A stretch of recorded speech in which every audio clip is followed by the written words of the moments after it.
Mais Dieu veut se servir de nous autres. Et puis les sacrificateurs, qu'est-ce qu'ils faisaient? Ils se tenaient dans la présence de Dieu. Frères et sœurs, c'est temps de venir dans la présence du Seigneur. Tout se passe dans la présence de Dieu. Il dit, ma maison, c'est qui la maison de Dieu? C'est toi, c'est Pasteur Lévesque, c'est sa femme, c'est Naomi, c'est mon frère Marcel, c'est toi qui es la maison de Dieu. Ma maison sera une maison de prière, une maison d'intercession. On a la puissance, comme les polices, ils ont un gun sur le dos, ils ont le droit de nous arrêter et nous donner des étiquettes. Mais nous autres, on a d'autres choses. On a des armes puissantes, puis efficaces, pour délivrer ceux qui sont liés, ceux qui sont perdus, pour ceux qui sont aveugles, qui sont nus. On a toutes sortes de choses à leur donner. On est une nation sainte, un sacerdoce, une nation sainte. Sainteté. Dieu est 3 fois saint. Une nation sainte. Et Dieu ne veut pas qu'on reste dans du péché qui a été... On s'est battu des fois contre des choses pendant des années dans notre vie. On n'a pas encore la victoire. Mais je vous dis aujourd'hui, vous avez la victoire. Vous avez été libérés. Dieu va vous libérer de tous qui vous a empêché d'avoir la paix et la joie avec le Seigneur. C'est ça qui vous empêchait de venir à Jésus parce que vous aviez honte. Vous savez, quand Adam il a péché, comment est-ce qu'il s'est senti quand il a connu... C'est quoi qu'il a connu quand il a péché? La honte. Et puis là, il se cachait. Il se cachait. Comme Élie, quand il avait honte, il voulait mourir, il avait honte de lui. Il ne voulait plus voir personne, il avait honte. Satan veut mettre de la culpabilité et de la honte dans nos cœurs. Mais le Seigneur dit, sors de ta caverne. Sors de ta caverne, je vais te parler. Dieu veut te parler ce matin. Il veut te restaurer, il veut te donner des ordres de marche. Il veut te donner des ordres de marche. Notre Dieu, c'est l'Éternel des armées. Il donne des ordres à ses serviteurs et ses servantes, puis ils obéissent à ce qu'il dit. Ils vont faire ce que Dieu demande de faire. Frères et sœurs, c'est ça que nous sommes. Afin que vous annonciez, on était là pour sauver, Dieu a fait toutes ces choses-là, de prier, afin qu'on annonce les vertus de notre Dieu, de celui qui nous a appelés des ténèbres à son adorable lumière. Autant que j'ai été dans la dépression pendant 6 ans, vous pouvez demander à Naomi, elle ne va pas vous en compter long. Je ne parlais pas à personne.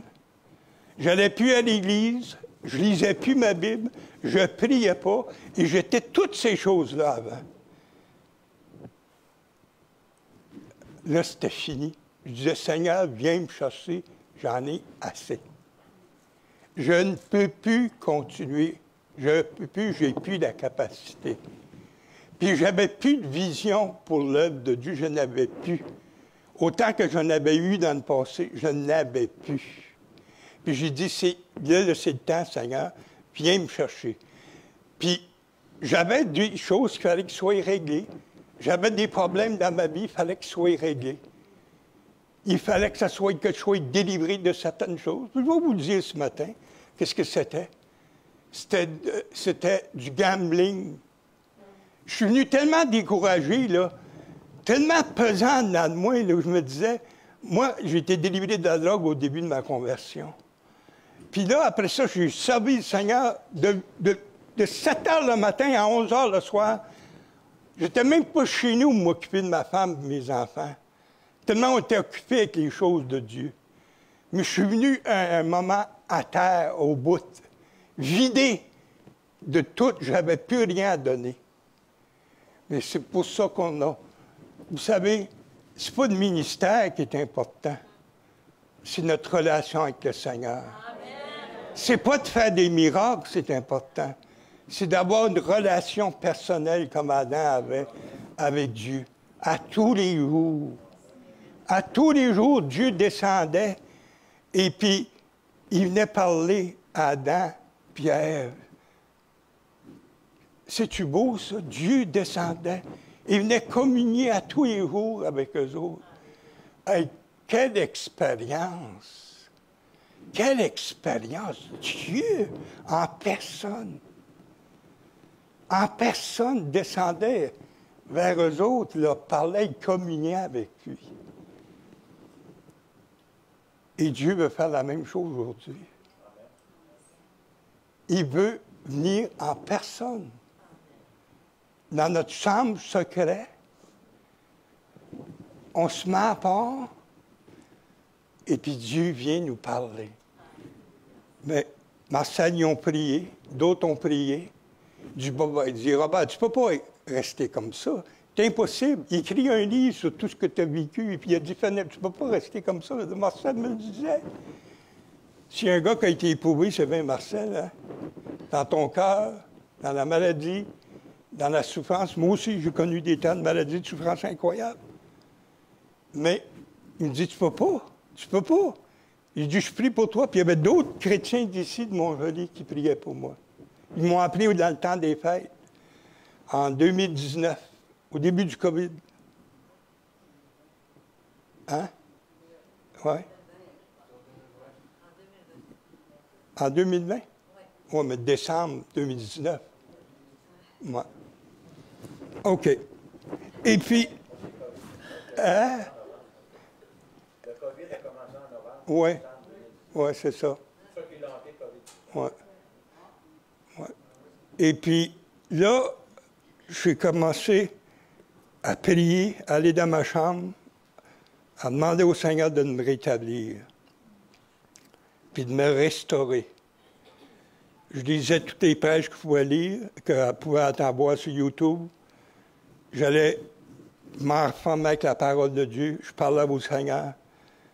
Et puis là, il a commencé à me donner des ordres de marche. Voilà, fais ci, fais ça. Au début, c'était pas facile, mais après ça, ça a commencé à couler comme de l'eau. Et puis, là, les dons que j'avais avant, moi, j'étais un prophète. Je vois l'avenir. Je vois les gens en esprit, et Dieu me révèle des choses sur les gens. Tout. Il me révèle tout. Tout, dans le sens que ce que Dieu veut me révéler de ces personnes-là. Leur état spirituel et comment est-ce qu'ils sont spirituellement, comment est-ce qu'ils sont... des choses que je ne connais pas d'eux autres, qui ont des enfants, garçons ou filles, je leur dis. Dernièrement, les dons ont tellement augmenté, j'ai commencé à vous conter un témoignage. Bon, je ne ferai pas toutes mes notes, là. Je ne suis pas un gars de notes, tellement, mais j'ai un bon sermon, vraiment, là, en écriture. Il est très bon. Ça fait de la peine, mais... on va vous en faire des copies. Vous en ferez des études. Puis là, dernièrement, là, je disais, Seigneur, sers-toi de moi, Seigneur. Aide-moi, Seigneur, que tu te serves de moi, Seigneur, que je puisse parler pour toi et aider les gens. Les gens, ils ont besoin de toi. Ranime en moi les dons que tu m'as donnés. Ramène-moi dans les profondeurs de Dieu. Ramène-moi dans ta présence, Seigneur. Ramène-moi où ce que tu es. Là, c'est où ce qui est arrivé? Un gros trou dans le ciel s'est ouvert. Et maintenant, depuis ce temps-là, j'ai de l'information comme un ordinateur, un câble d'ordinateur qui me descend, qui m'envoie de l'information. Toc, toc, toc, toc, toc, toc. Là, je vais vous dire des choses que j'ai vues en descendant de l'auto. Ça arrive continuellement. J'ai plusieurs témoignages à vous conter. Je ne sais pas le premier que je devais commencer. Je vais vous dire, commencer par celui-là. à l'Église sans frontières, on a des Zooms, Master, parce qu'on n'a pas de réunion en salle. Parce que l'Église est trop nombreuse, et puis à Montréal, c'est code rouge au bout. On a toutes les variantes du COVID. Toutes les bébites possibles, on les a. Puis ils nous ont formés, tiens, comme ça. On est obligé de faire des réunions. Moi, je me suis acheté un Zoom moi-même, puis le Seigneur m'a mis à cœur certaines personnes, je les amène en Zoom, je m'occupe d'eux autres, je prie pour eux autres, je prie pour les jeunes chrétiens. Bien, c'est rien que des miracles qui se passent. En ligne! Imaginons, on n'est même pas à l'Église. Il y a une jeune chrétienne qui était de l'Église sans frontières. Elle était sur Zoom, mais elle a été sauvée avant ça, avant qu'elle vienne sur Zoom, à l'Église sans frontières. Elle s'était faite baptiser. Elle était chrétienne, mais elle avait lâché. Elle était avec un gars qui vendait de la drogue. Un gros pusher, ça arrive sud.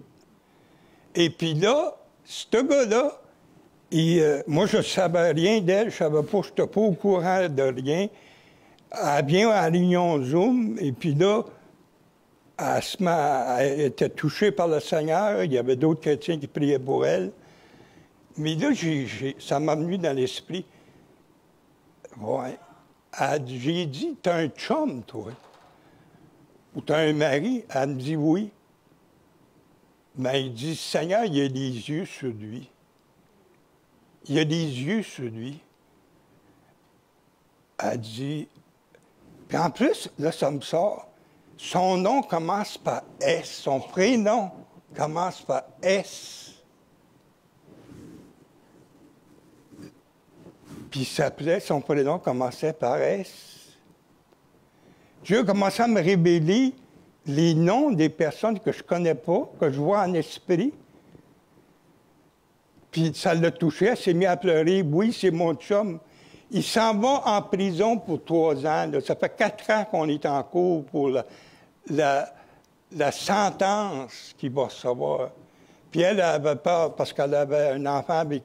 Je ne sais pas si elle avait avec lui ou si c'était un enfant d'un autre. En tout cas, elle l'aimait. Et puis, elle était brisée par ça. Puis j'ai dit, Jésus, il a des yeux dessus, tu vois, et moi, je ne te connais pas, puis je le vois. Ça fait que Jésus, il a des yeux dessus, sur ton chum. C'est qu'on a tous commencé à prier, puis on a dit, bon, on va prier pour que le Seigneur vous donne la sentence, puis qu'il fasse son miracle. Avec tout le monde dans le Zoom, on commençait à prier pour elle, puis qu'on demandait à Dieu de faire un miracle. Finalement, il y a la sentence, 3 mois de prison. Il s'attendait à 3 ans. 3 mois. Là, lui, il était content, il était joyeux. Enfin, il se prépare, puis là, il commence à témoigner du Seigneur. Il s'est donné son cœur à Jésus. Il a été transformé. C'est pas ça, le miracle n'arrête pas là.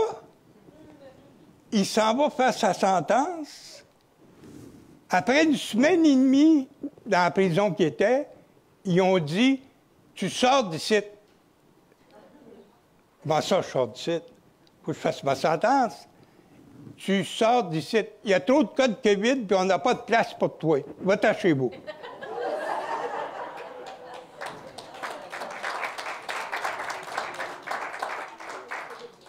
Ça, c'est une chose. Mais je pourrais vous en nommer des dizaines de choses qui sont arrivées. J'ai vu des gens qui avaient... On était en train de prier, puis là, j'ai vu des gens qui avaient des pots de gale, puis elle avait comme des... Je voyais un lézard dans tout, tu sais, en flake, en anglais, en flocon, tu sais, comme tout brisé, là. Puis là, je disais... Il y a quelqu'un dans l'Assemblée ici qui a de la gale quasiment, là, sur leurs mains, n'importe où sur le corps. Elle se met à pleurer sur le Zoom, puis elle dit « C'est moi, c'est moi, c'est moi. Je dors pas la nuit, puis je suis capable de m'endurer. » On prie pour elle. À l'instant même, ses mains qui étaient tout rouges jusqu'à là ont commencé... L'instant même, a été complètement guérie sur Zoom.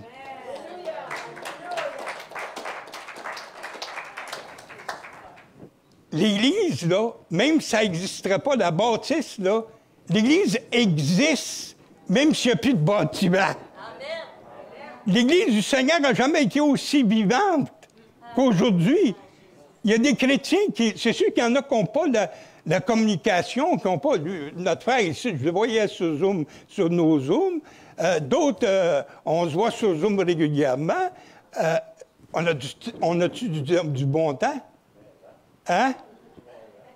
On a des temps merveilleux, hein?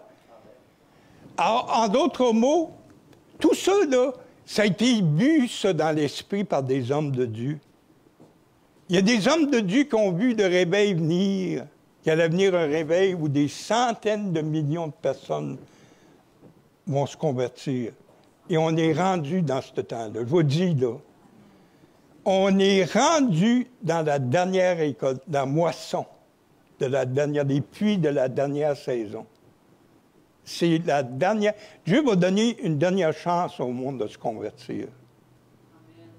Il va manifester sa puissance par son Église, comme jamais auparavant. On va aller au-delà de ce que les apôtres ont fait dans la première saison. Dieu va se servir de tout le monde, là.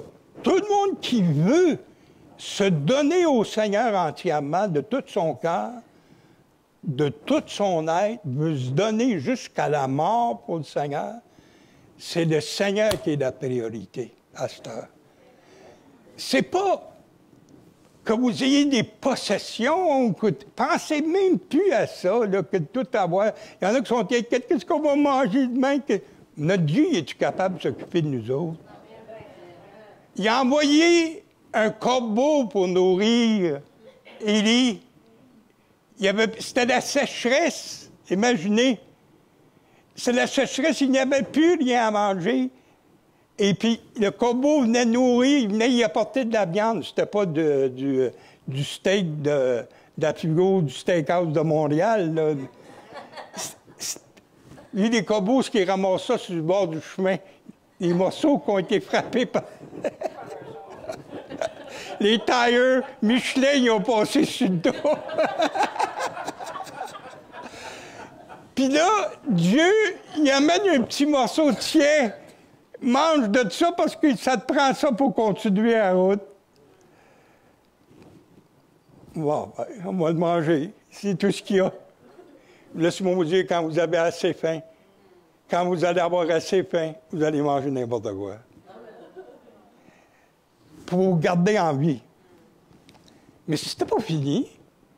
Il dit, là, après ça, Dieu l'a amené un petit torrent. Oh, merci Seigneur, un beau petit torrent. Il y avait un torrent à lui, là. Il y avait de l'eau. Il l'avait amené là, il buvait là. Le torrent vient sec. Bon. Pourquoi tu me donnes ça, Seigneur, puis il vient sec tout de suite? Non, j'ai d'autres choses à faire avec toi. Faut que tu ailles vers une veuve, là, qui était avec son fils tout seul, là. Faut que tu ailles la voir, elle, là. Faut que tu rentres dans sa maison. Puis elle, là, était en train de se faire un gâteau, la Bible dit. Elle était en train de se faire un gâteau, elle allait chercher des morceaux de bois pour faire un feu, pour faire un dernier gâteau avec son fils. Puis il dit, le prophète qui arrive, puis il dit, fais-moi un morceau pour moi aussi, fais-moi un gâteau. Ben, elle dit, voyons donc, c'est tout ce qui me reste. C'est mon dernier gâteau, puis tu me le demandes.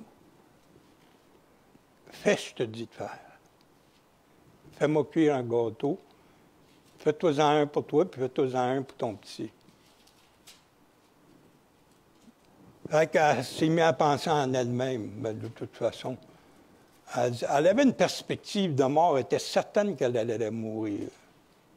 C'était la mort. Elle voyait la mort s'en venir pour elle et son fils. De toute façon, je vais mourir demain. Quand même, je mange mon gâteau, mon fils mange son gâteau, je vais mourir demain. Je me suis bien y en donner un morceau. Elle se décide, elle y donne un morceau. Elle y donne un morceau. Et qu'est-ce qui est arrivé? L'huile et la farine dont elle s'était servie Le pot s'est jamais vidé tout le temps d'HSS. La farine ne baissait pas, puis l'huile ne baissait pas. Le Seigneur prenait soin d'eux autres. Notre Dieu, il est capable de nous faire passer tous les moments de notre vie. Que ce soit des déserts, que ce soit vous passiez dans le feu de l'enfer, Dieu est tout-puissant pour vous garder au travers de tout. De tout. Dieu est vivant. Dieu est vivant. On sert le Dieu vivant. Le Dieu de l'impossible. Le Dieu de l'impossible, on sert ce Dieu-là. Puis il va prendre soin de nous autres, là. Oubliez la COVID. Je vous dis tout de suite un matin, là, oubliez ça, la COVID, là. Pensez-y même plus, là. Ayez pas peur de ça. Vous êtes protégés par le... Proclamez votre protection du Seigneur par les anges de Dieu qui vous entourent. Vous êtes protégés par le Seigneur. Je ne vous dis pas de faire l'imbécile, puis d'aller tout partout, puis de vous garrocher dans le nid de vipère. On ne tentera pas le Seigneur. Je veux dire, on ne faut pas faire exprès. Mais je n'ai pas peur que s'il faut que j'aille prier pour quelqu'un, un autre témoignage, puis là, je vais revenir sur celui-là pour vous autres qui est important. J'étais en prière, puis Seigneur, je disais, je suis libre, Seigneur, montre-moi ce que tu veux que je fasse. Et puis, je vois sur Facebook souvent, j'ai des amis, puis tout ça, puis ils sont sur Facebook. Et puis, j'ai vu un homme qui a nettoyé mon char de temps en temps, puis 3 fois, j'avais été là, pas loin de chez nous. Le Seigneur me dit, tu vas y aller. Ce gars-là va accepter le Seigneur. Bon. Je le vois assez qui se sert de moi, qui me... Ben, il dit, Seigneur, je suis sûr que tu me parles, là. C'est toi qui me parles, c'est toi qui le dis, là. Ça fait que, va y aller. Je me lève debout, j'y vais. Bon, ça me prend peut-être 4-5 jours avant que j'y aille.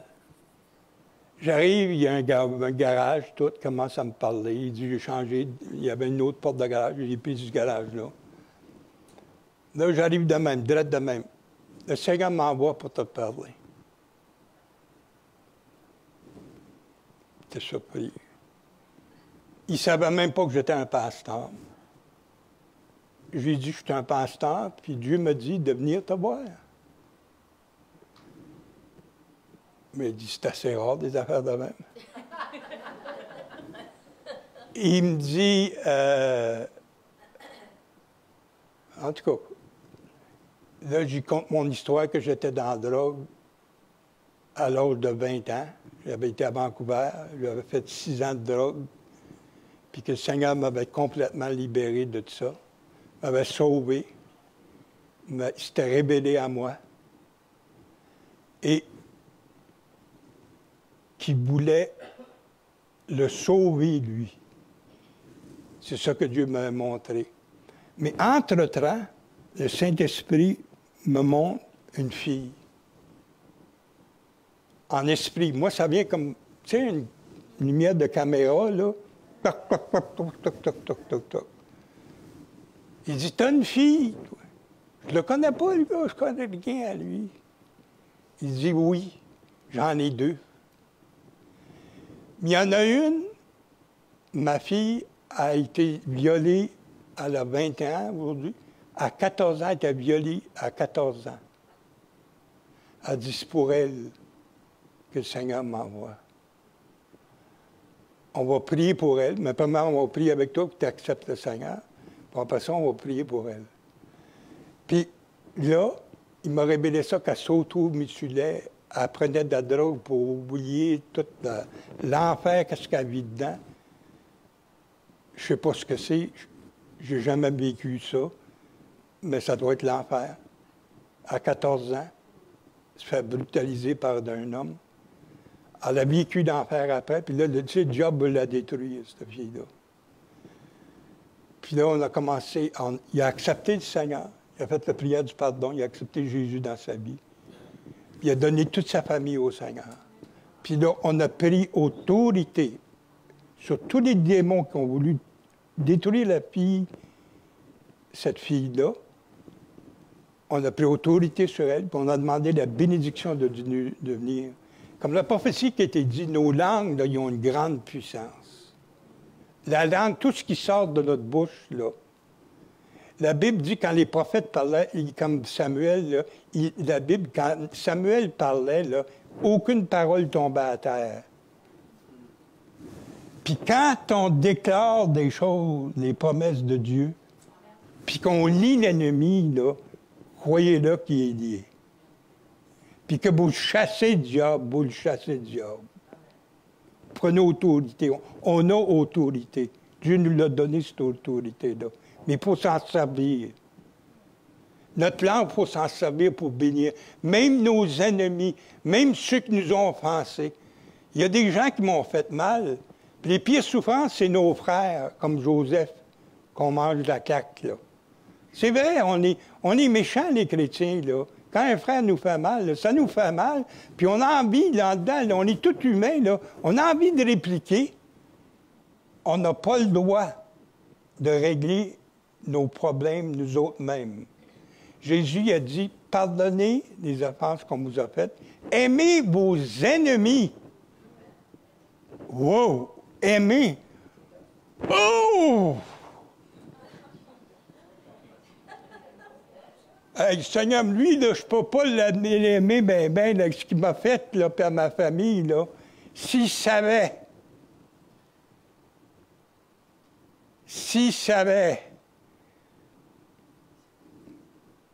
ça m'a pris du temps. Ça m'a pris du temps.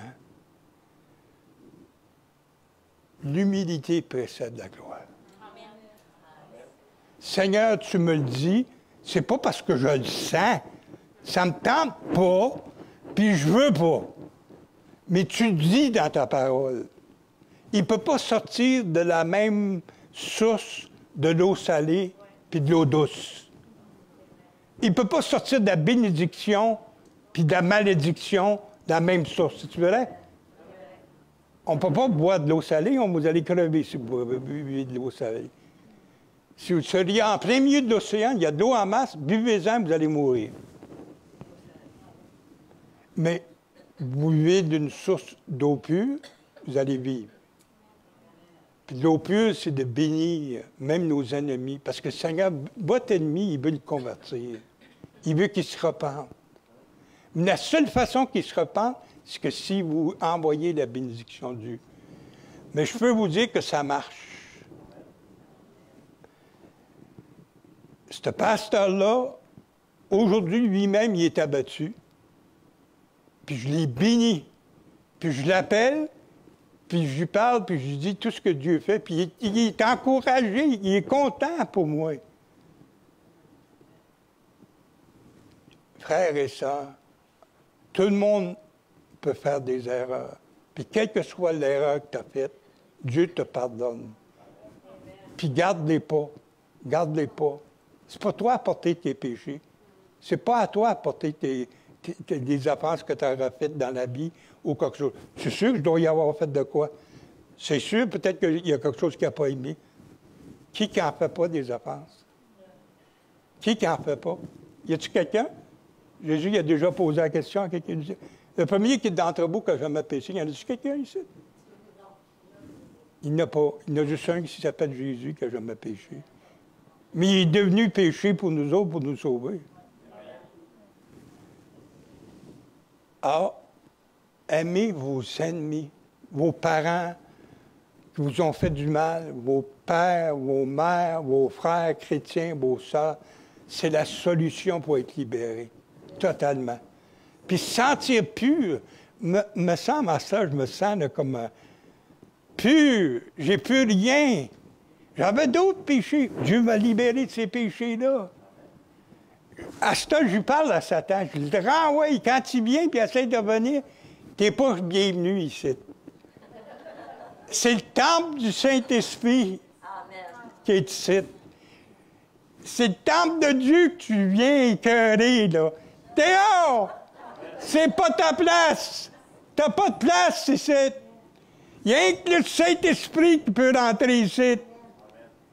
La présence de Dieu, il y a seulement lui qui peut venir ici. Bon.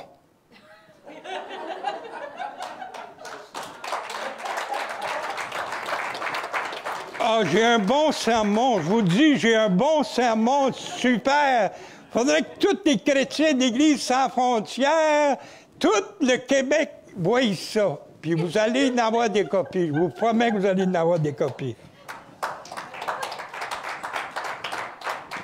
Bon. En m'en venant, le Seigneur m'a parlé. Ici, à Mont-Joli.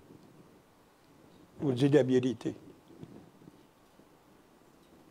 Je n'ai jamais pensé ce que cet esprit m'a dit, ce qu'il m'a montré.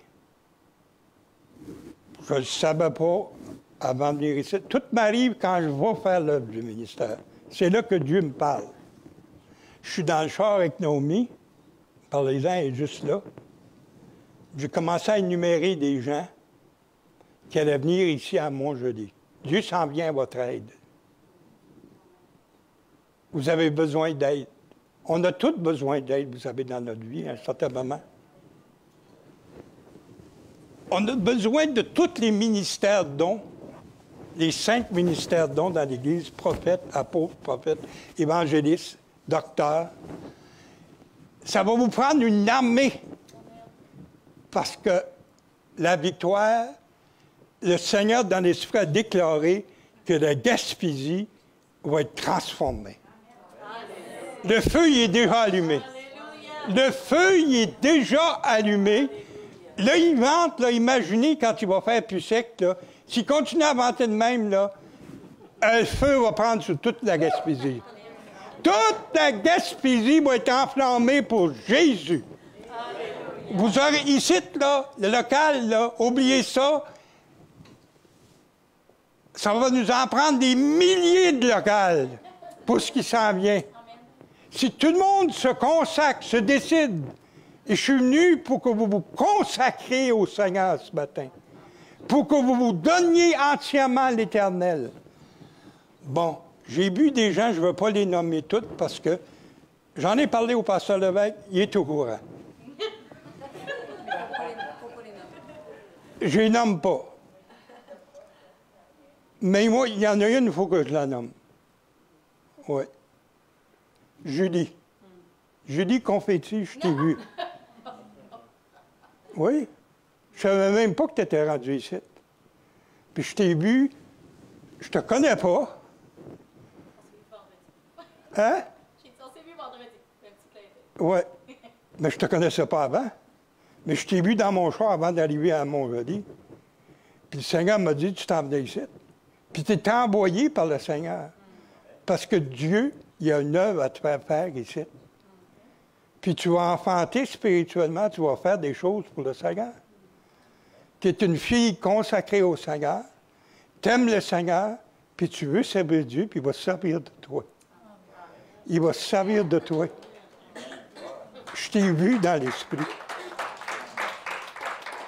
Je te connais pas. Je te connais pas, mais Dieu, il connaît. Lui, il connaît. Il connaît personnellement. Puis il va se servir de toi. Tout le monde ici, qui est assis ici, vous pouvez être servi. Dieu peut se servir de vous autres. Tout le monde. Il n'y a pas de grand ou riche. Dieu dit dans les derniers jours, je répandrai mon esprit sur qui? Toute chair. Vos enfants, votre famille, vos proches, les serviteurs et les servantes.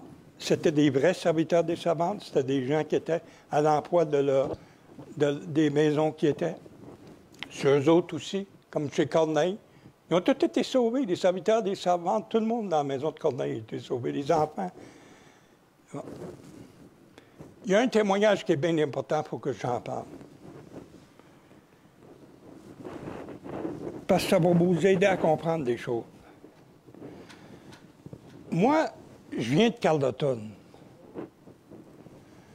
Et j'ai été sauvé en 72. Et il y avait un pasteur anglophone, il s'appelait Laurie Price. C'était mon mentor. Je ne sais pas pourquoi, comment est-ce qu'il a entendu parler de moi. C'est que lui, il venait du Nouveau-Brunswick, d'Edmundston. Mais là, à cette heure, il était rendu pasteur à Toronto. Il avait été pasteur dans des églises au Nouveau-Brunswick. Et puis là, il voulait faire de l'évangélisation sur la Gaspésie, parce qu'il avait à cœur. C'est qu'il amenait tous les étudiants de Peterborough pour venir dans un camp d'été. Il a acheté le camp de Scuminac. Puis il est venu me voir, puis j'étais à l'école biblique. Il me dit, tu vas venir prêcher. Tu es francophone? Il doit avoir attendu que mes parents venaient de Carleton. Et que tu vas venir avec nous autres. Puis il m'a dit, je vais payer ton école biblique, tes 3 ans. Je vais m'occuper de toi. À cette heure, tu vas faire l'œuvre du ministère. Alors, tous les étés, je descendais, puis je venais faire de l'évangélisation. J'ai fait toute la Gaspésie, toutes les villes, Gaspé, Cloridum, Chandler. Chandler, beaucoup de succès quand on avait été là. Après ça, mais lui, là, je vais vous conter son histoire. Bien important. Lui, c'était un baptiste, puis sa famille, c'était des baptistes. Et c'était des années 30. Puis il ne croyait pas aux dons spirituels, puis tout ça. Puis il y avait des campagnes qui se faisaient. Des campagnes sous la tente, puis il y avait des campagnes de réveil. Toute sa famille ont été, puis ont tous été baptisés du Saint-Esprit. Et puis lui, il était jeune, puis Dieu l'appelait au ministère. Puis il disait, non, Seigneur, moi, je ne veux pas aller au ministère. Moi, je veux devenir un homme d'affaires prospère, puis je vais te donner de l'argent en masse pour envoyer des missionnaires pour le faire. C'est ça que je veux, moi. Mais Dieu l'appelait lui. C'est lui qui voulait. Ça fait que ce qui arrive, c'est que c'est l'hiver. Vous savez comme moi, la neige, vous l'avez connu. Il y a 2 semaines, vous avez connu ça, des tempêtes. Ils sont belles, les tempêtes, 7 ans. J'ai été 3 ans ici. Je connais ça. 18 pieds de neige cumulatifs, c'est de la neige pas mal, qu'on ne voit plus les piquets de clôture. C'est bon de faire du skidoo là-dedans. Ça fait que lui, il est sur une route enneigée, il perd le contrôle de son char, puis il tombe dans un ravin, mais pas juste un ravin, une montagne. Un char, puis dans ce temps-là, il n'y a pas de ceinture de sécurité. Éjecté du char, entraîné par le char, des arbres, tout, il est en dessous du char, puis il est frappé, puis tout d'un coup, il s'arrête, ça, sur un gros arbre. Le char en avant de lui, puis lui, il est compressé, puis il est comme mort.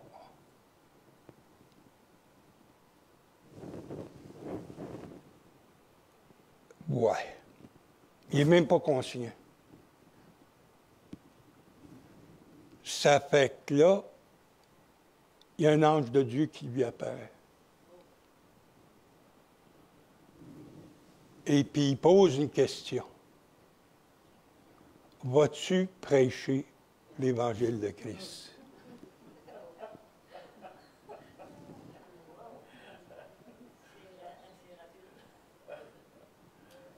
Ben, il dit, il n'y a personne qui sait que je suis ici, comment vas-tu sortir vivant d'ici? Vas-tu sortir vivant d'ici? Ben, il dit, je suis sort vivant d'ici, oui. Ça fait que, là, il y a une sœur qui avait été à la prière à l'église. Elle vient chez eux, puis elle se met à genoux devant son lit, puis elle dit, Seigneur, si tu as de quoi me faire faire, là, me voici. Je me donne à toi. C'est tout ça qu'on était appelés à faire. C'est ça qu'on dit appelé à faire. Saint-Esprit part. Il lui dit, l'or et presse est mal pris. Elle dit, où ça? Il dit, prends ton char, va sur tel chemin. Puis je vais te montrer. Rodrigue, t'es ici? J'ai eu une parole pour toi. J'ai vu un arbre. Hey, c'est effrayant comment le Seigneur me parle, mais dans le sens, c'est stupide. Quand le Seigneur m'a montré un arbre, je voyais un arbre tout qui était en train de tomber, un gros arbre, c'était dangereux. Puis le Seigneur me dit ça sur Zoom. Là, je me dis, Seigneur, tu me pousses pas mal. Là. Je vais passer pour un imbécile. Là. Dis-le. Une semaine et demie après ça, qu'est-ce qui est arrivé? Oui, encore plus que ça, c'est qu'au mois d'octobre, je disais, Seigneur, montre-moi ta présence. Je n'ai pas défini dans quel contexte ni quoi. Là, je travaillais sur une ferme pour aller aider des amis. Ouais. Puis, durant la prière, sur Zoom, pasteur Lévesque arrive avec ça, il se fait un arbre qui tombe. Puis, moi, je savais que j'avais un peu de travail à faire dans ce coin-là. Fait que là, ça, c'était le mercredi. Le vendredi, je pars avec le café, puis je vois un gros arbre avec au-dessus de 20 pouces à la souche. Puis tout l'arbre avait renversé, puis ça avait tombé dans les têtes de sel. Que les têtes de sel étaient tout cassées. Puis j'avais nettoyé ce bois-là un peu avant. Fait que tout ce secteur-là, il était supposé d'être propre. Fait que l'arbre avait renversé, puis la souche avec les branches qui avaient renversé, ça fait comme 12 pieds de haut. Là, j'ai dit, c'est l'arbre que Robert parlait. Là. C'est un secteur qui est propre. Puis, ça fait que ça, le vendredi, ça c'était le vendredi. Fait que pour l'ouvrage que j'allais faire, ben, je me disais, ben, il faut être prudent en forêt là, quand même. Mais je me disais, c'est pas que le Seigneur me dit que ça va être dangereux. C'est juste qu'il est avec moi, je vais être prudent, le Seigneur va me guider comment faire. Et Pour les gens sur Internet. ça fait que le Seigneur m'a guidé. Là, j'ai regardé, j'ai observé qu'est-ce qu'il en était, quel arbre que j'avais à couper, parce qu'il y en avait plusieurs arbres. Ça fait que j'ai commencé par les moins dangereux. Puis le gros arbre, je l'ai gardé pour la fin. Puis, juste avant de tailler le gros arbre, il y en avait un autre cèdre que j'ai coupé, que j'ai enlevé. Puis là, il me restait juste le gros tronc. J'ai pris ma scie, j'ai coupé le tronc, puis ma plaie ne traversait pas bord en bord. Ça fait que j'étais obligé de traverser de l'autre côté pour finir de le couper. Puis, comme j'ai fini de le couper, là, toute la souche est revenue, ça a pris à peu près 5 secondes, puis le trou il était refermé. Fait que dans ce gros arbre que Robert parlait, il y avait 2 beaux gros bio de 16 pieds en partant. Fait que ça fait assez pesant, là. Tu sais, des bio de 16 pieds pour faire du 2 par 8, là, c'est quelque chose à faire. Hein? Fait que, mais c'était... En tout cas, quand j'arrivais et j'ai vu ça, là, je sentais une chaleur en moi. Tu sais, comme le Seigneur, la présence du Seigneur était là. Puis, sur Internet, ben, on était, sur Zoom, on était à peu près une douzaine en prière ce soir-là. Fait que, j'ai dit, probable. Avec Robert, il dit, est-ce qu'il y a quelqu'un qui va en forêt ou bien qui travaille en forêt? Puis, Je ne savais pas. Fait que, on ne se connaissait pas encore. Non. Fait que ça a été, pour moi, en tout cas, c'est quelque chose, d'une présence là, que j'ai trouvé formidable. C'est quelque chose d'extraordinaire. Là, c'est un miracle. Pour que le Seigneur n'a pas dit « ça va être dangereux ». Le Seigneur il a dit ben, « tu vas voir ça à faire ». Comme s'il me disait « hey, je suis là, tu voulais connaître ma présence? Bien là, je suis présent, je suis là. Hein? Tu sais, puis j'ai rentré là, j'ai vu l'arbre, là. J'ai pas dit, oh non, c'est tout brisé. Tu sais, j'ai senti comme une présence, la chaleur du Seigneur en moi. Amen. Fait que, merci. Amen. Amen. Merci Seigneur. Merci Seigneur. Oui, merci, Seigneur. Merci Jésus. Moi, je pensais que c'était fou, l'imbécile. Fait que la femme, je reviens à la femme. C'est qu'elle là a dit à part, et c'est la tempête, la poudrerie, le chemin était quasiment bouché. La boirie, elle arrive à des camions de boirie, puis elle dit, ils ont dit arrêtez, madame, vous ne pouvez pas continuer, on va débrayer le chemin, c'est trop dangereux. Arrêtez. Non, elle a dit, il y a quelqu'un qui est mal pris, il y a quelqu'un qui a quelque chose qui est mal pris, puis il a besoin de notre aide, il faut qu'on y aille. Elle a dit non, on ne peut pas y aller, on ne peut pas y aller, c'est pas nettoyé, c'est pas débrayé. Elle a dit oui. Elle prend son char, elle dépasse, eux autres décident de la suivre. Ils la suivent. Puis là, il y a une voix qui dit arrête ici. Ils ont arrêté, ils ont sorti des flashlights, ils ont commencé à regarder, ils ne voyaient pas rien, ils ne voyaient pas rien. Tout d'un coup, ils voient des traces de chars qui rentrent dans la neige. Ils regardent, ils ne voyaient pas rien. Puis c'était profond, là, c'était loin. Là. Tout d'un coup, ils voient le char. Puis lui, il est à côté sur un arbre sans connaissance, entre la vie et la mort. Ça fait qu'ils sortent de là, transportent à l'hôpital, 6 mois à l'hôpital, vraiment amoché, là. Il est venu, il y avait des, comment est-ce qu'on appelle ça sur une jambe, des braces dans ce temps-là, en métal, là. Oui. Et puis, il ne marchait plus comme lui, il était estropié, là. Il souffrait énormément dans son corps. Puis Seigneur, il était toujours appelé, il faut que tu ailles à l'école biblique. Ça fait que là, il dit, OK, je vais y aller. C'est qu'il s'en va à ce temps-là, c'était à Toronto, dans ces années-là, que lui, à l'âge qu'il avait. Et qu'il va à l'école biblique, mais sa condition physique remplit. Au lieu de s'améliorer, ça remplirait. Tu imagines, tu veux servir Dieu, puis les choses remplissent. C'est le fun dans ce temps-là, de dire, oui, Seigneur, me voici. Là. Tu sais, toi, tu souffres comme un cave, puis tu as mal tout partout, tu as la misère à bouger. Puis en plus, les pancartes parlaient sur la guérison, puis ils parlaient là-dessus. Puis lui, nothing. Rien. Ça fait que là, il est découragé. Il va voir un médecin à Toronto, un spécialiste des os, puis tout ça. Puis on prend des rayons X, ils prennent des rayons X. Il y a des résultats, il y a un autre rendez-vous. Il se rend au bureau. Il dit, mon petit gars, je n'ai pas des bonnes nouvelles pour toi. Il dit, tes os sont en train de se désagréger. Ta hanche puis ta colonne vertébrale sont en train de venir comme de la poussière. Dans 1 an, tu ne marches pas. Tu ne marcheras plus. Oh, oui, ça lui a donné un coup.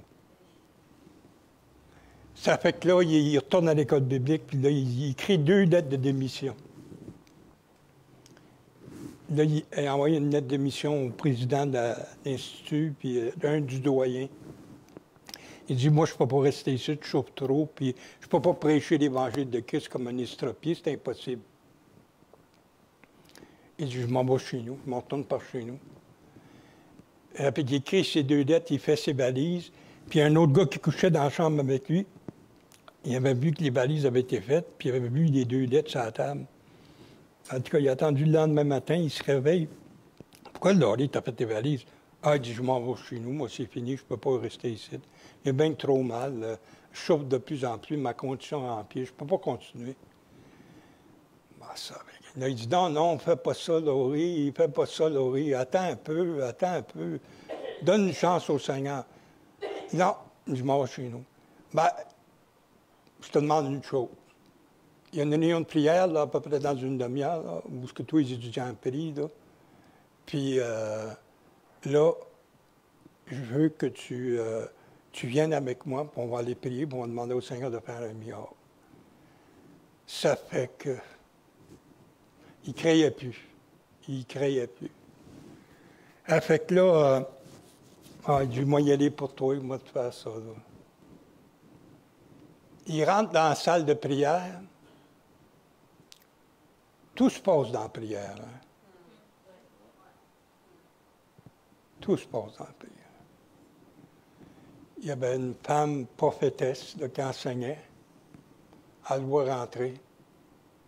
Puis elle déclare, c'est un matin que Laurie Price va être guérie. Là, l'atmosphère dans la salle, transformée tout partout.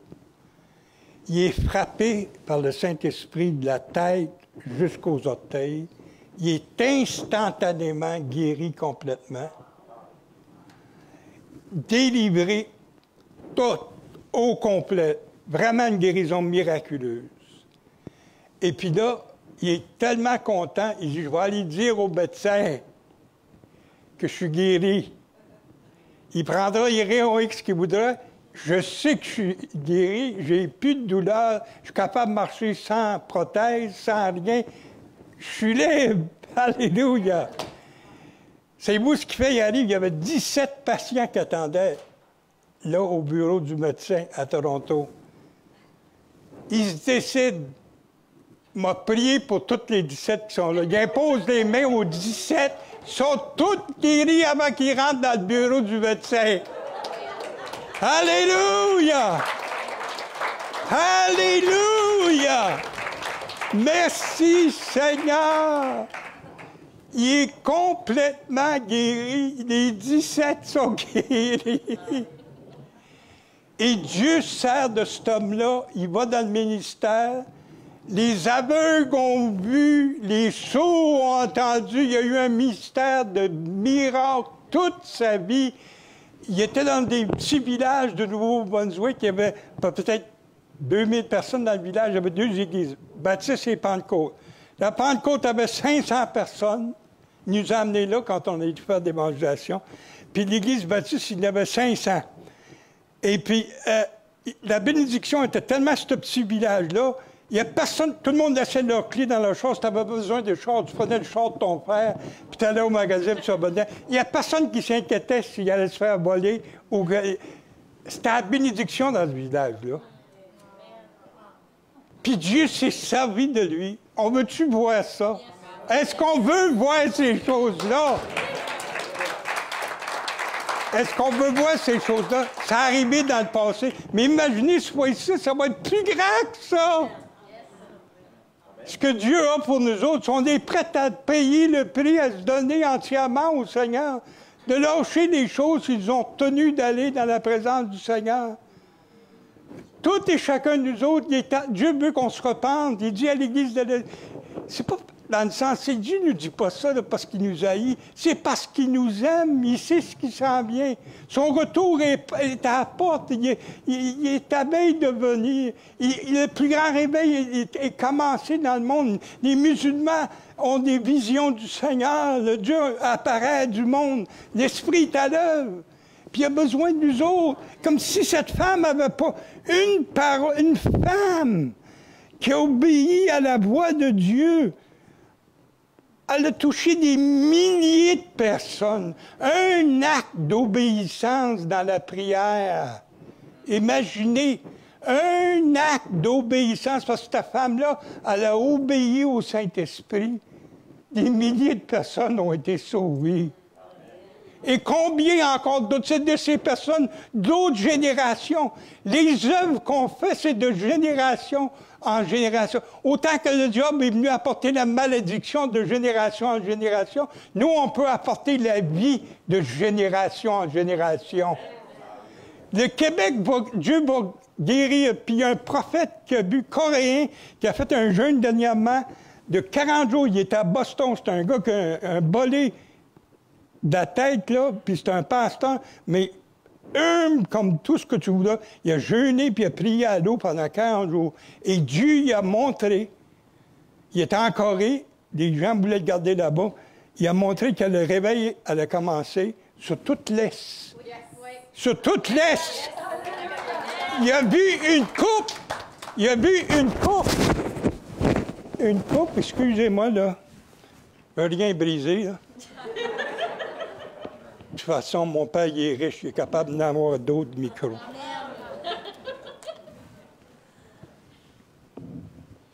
Il a jeûné, prié, il pleurait quand il donnait son témoin. Il a bu une coupe que Dieu était en train de se remplir d'eau, mais il a commencé à déverser sur toute l'Est des États-Unis, jusqu'au Québec, jusqu'en Ontario. Il va y avoir un réveil incroyable. Alors, c'est pas rien que moi qui l'ai vu, c'est d'autres qui sont en train de le vivre et de le voir. Là, on va-tu écouter, là? On va-tu écouter puis l'accepter, la parole du Seigneur? C'est pas en vain. Dieu, il dit qu'il révèle à ses prophètes les choses d'avance pour avertir le peuple, ça s'en vient. Manquez pas le bateau. Noé, il a été averti qu'il s'en venait un déluge. Il a toujours parlé à ses serviteurs. Il a toujours parlé à Jacob. Il a toujours parlé à Abraham. Il a toujours révélé à ces hommes-là. Abraham, ils ont révélé les choses qui s'en venaient. Puis les autres priaient, puis ils intercédaient pour le peuple, puis ils priaient. Puis là, sans frontière, Tabitha, tous les gens là-bas, ils sont en prière pour que vous vous réveilliez. Que vous vous abandonniez au Seigneur. Ils vous aiment. Ils ont tout un beau cœur pour le Seigneur. Puis Dieu, il est en train d'appeler des Josué pour entrer dans la terre promise. Des gars comme Bobby. T'es appelé, Bobby, à servir le Seigneur, à faire des exploits pour le Seigneur. T'es appelé de Dieu. Seigneur, il est temps qu'on se réveille. Pardonne-nous d'avoir tourné en rond. Pardonne-nous d'avoir pardonné en rond, Seigneur.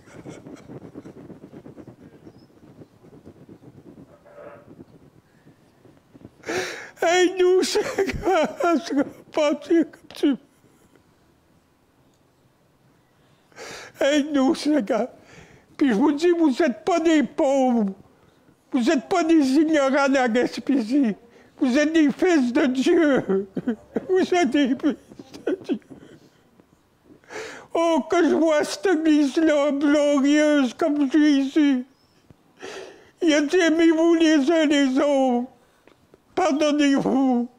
C'est fini la bataille des clochers. C'est fini Rimouski, Amkoui, Montréal. Ça, c'est notre terrain. Non, c'est le terrain de Dieu. C'est le terrain de Dieu. C'est pas le terrain de Robert, c'est pas le terrain de Yoda. C'est le terrain de Dieu, c'est votre terrain. C'est ton champ. C'est la place que Dieu vous a donnée, vous a mis, vous êtes nés. Il vous appartient. Il vous appartient. Oh, Seigneur. Touche ton Église, Seigneur. Réveille ton Église, Seigneur. T'as prié pour qu'on soit un. T'as dit que t'avais prié le Père qu'on soit un, Seigneur. Puis je bénis mes frères à Rimouski. Puis je bénis Clermont, ici, ta Bible parle. Puis je bénis tout le monde. Seigneur, fais qu'on fasse un, Seigneur, comme un seul homme. Je ne veux pas dire qu'on a besoin de tout être dans la même Église, mais on a besoin d'être un en esprit. On a besoin de s'humilier et de prier pour que le Seigneur envoie le vent. Il est en train de nous le montrer, il envoie le vent. Il vente. Il est en train de nous le montrer. Laissez le vent du Saint-Esprit souffler sur vous, je vous en prie. Je vous en prie. Je vous en prie, laissez le vent du Saint-Esprit souffler sur vous. C'est pas une religion qu'on annonce. On ne veut pas une autre religion catholique. On veut une relation avec le Dieu vivant. On veut une relation avec le Dieu vivant. On veut que nos enfants soient délivrés, nos enfants soient sauvés. Oh Seigneur, pardonne-nous, Seigneur, nos offenses. Pardonne-nous notre manque de zèle, Seigneur, notre manque de zèle qu'on a manqué. C'est vrai qu'on s'est laissé pogner, Seigneur, on s'est laissé séduire.